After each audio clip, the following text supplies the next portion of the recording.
Terpuruknya nilai tukar rupiah ke level 13.000 per dolar Amerika memicu spekulasi terulangnya krisis tahun 1998. Namun pemerintah dan Bank Indonesia serta sejumlah ekonom menilai spekulasi itu tidak berdasar karena fundamental ekonomi Indonesia saat ini masih bagus. Nilai tukar rupiah terhadap dolar Amerika masih lemah hingga mencapai 13.000 per dolar.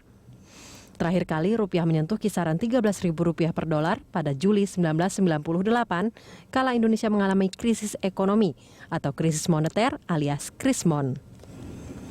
Meski demikian, pemerintah dan Bank Indonesia mengungkapkan rupiah saat ini masih terkendali.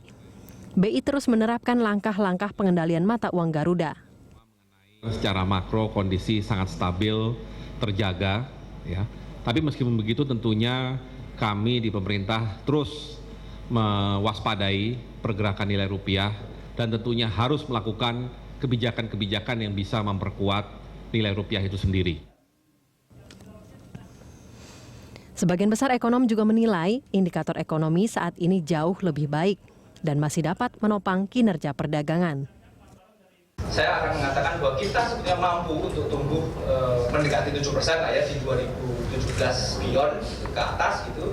Kalau secara jangka pendek kita bisa memperhatikan sinyal-sinyal yang muncul dari neraca pembayaran kita. Jadi satu, produk ekspor non migas kita harus naik secara progresif sehingga trade balance kita menjadi surplus secara berkelanjutan. Kedua, bahwa ketergantungan kita pada modal asing itu menurun ditandai dengan current account deficit yang makin mengecil.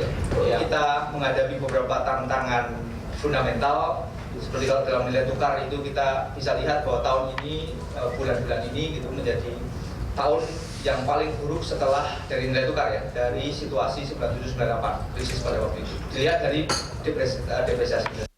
Tapi saya kira fundamentalnya sama sekali berbeda sehingga tinggal persoalannya bagaimana kita mengembalikan nilai rupiah ini pada nilai fundamental yang tentu jauh lebih baik dari situasi 97-98. Karena itu kekhawatiran terulangnya Krismon mungkin sementara bisa diredam.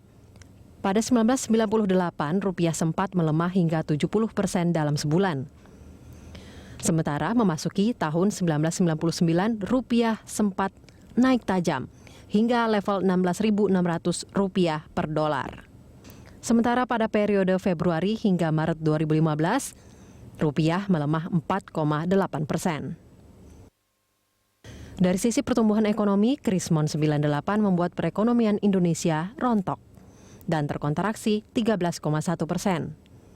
Memasuki masa reformasi, Indonesia mulai pulih dan pertumbuhan ekonomi pun terus meningkat. Namun terpaan krisis ekonomi global pada 2008 hingga 2009 membuat PDB sedikit melambat. Dan setelah itu lepas landas menjadi 6,5% pada 2011, yang merupakan pencapaian tertinggi sejak Krismon. Namun perlambatan ekonomi global mempengaruhi Indonesia sehingga pertumbuhan ekonomi tak lagi di atas 6%. Dan tahun ini, sesuai patokan PDB di APBNP 2015, PDB ditargetkan mencapai 5,7%.